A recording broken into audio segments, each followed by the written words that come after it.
Hi guys! Kumusta po sa inyong lahat? So for today's video ay tara at samahan niyo po ako magluto nitong ating napakasarap at syempre sweet na pork tocino at papartneran po natin yan dyan guys ng ating sunny side up eggs.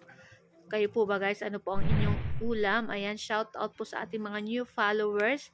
Maraming salamat po sa pag-support sa Mamshi and 3 Sons.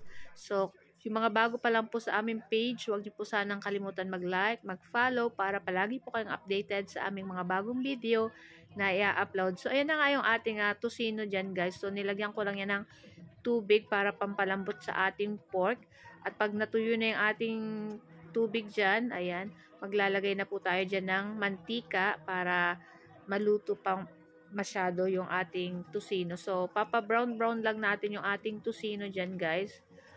At pag nag-brown-brown na yan guys, ay aahonin na rin natin kasi madali lang naman po itong maluto itong ating tocino at napakalambot. Syempre, naluto na rin siya dun sa ating paglagay kanina ng tubig. Ayan, parang pinakuluan lang natin. At pag syempre wala na yung tubig, ayan, maglalagay tayo ng mantika, konting mantika. So, ayan na nga.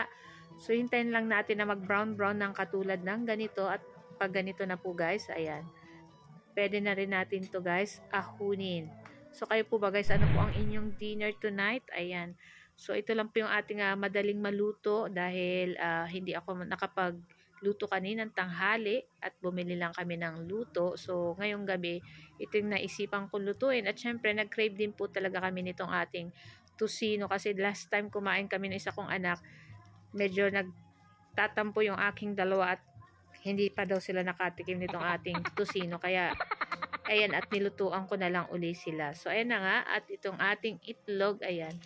Magandang magluto dito sa ating lutuan ng itong itlog at hindi dumidikit. Ayan. So, after nyan guys, lalagyan lang natin yan ng asin. Pakalagay natin lahat ng ating egg. Ayan. So, konting oil lang dito sa ating pan na anuhan ng itlog. Madali lang naman siya guys malutuin. Konting mantika lang. Ayan. So na nga, after ilang minuto ay luto na rin to guys at ahunin na rin natin to guys. So excited na kaming kumain ng aming dinner. Talagang meron din po akong daing na tuyo at syempre hindi mawawala yung ating kape. Nako, talagang ang sarap nito lalo na kung fried rice pa, pero okay lang at yung ating kanin is bagong saing naman. So guys, ito lang po ang aming video today at sana po ay nag-enjoy kayo. Huwag niyo po sanang kalimutan mag-like, mag-comment at pa-share na rin po ng ating mga video. So guys, tara na at samahan nyo na po kaming kumain itong ating napakasarap na dinner. Ayan. Kayo po ba ay favorite nyo din po yung ganitong ulam? Ayan, paminsan-minsan masarap pong kumain ng mga ganito. Pero syempre, hindi rin po maganda kung everyday kakain ganito mga tocino. So guys, ito lang aming video today. Ayan. Thank you for watching. See you next video. Ciao! Kain na! Sarap! Super! Bye! Babu!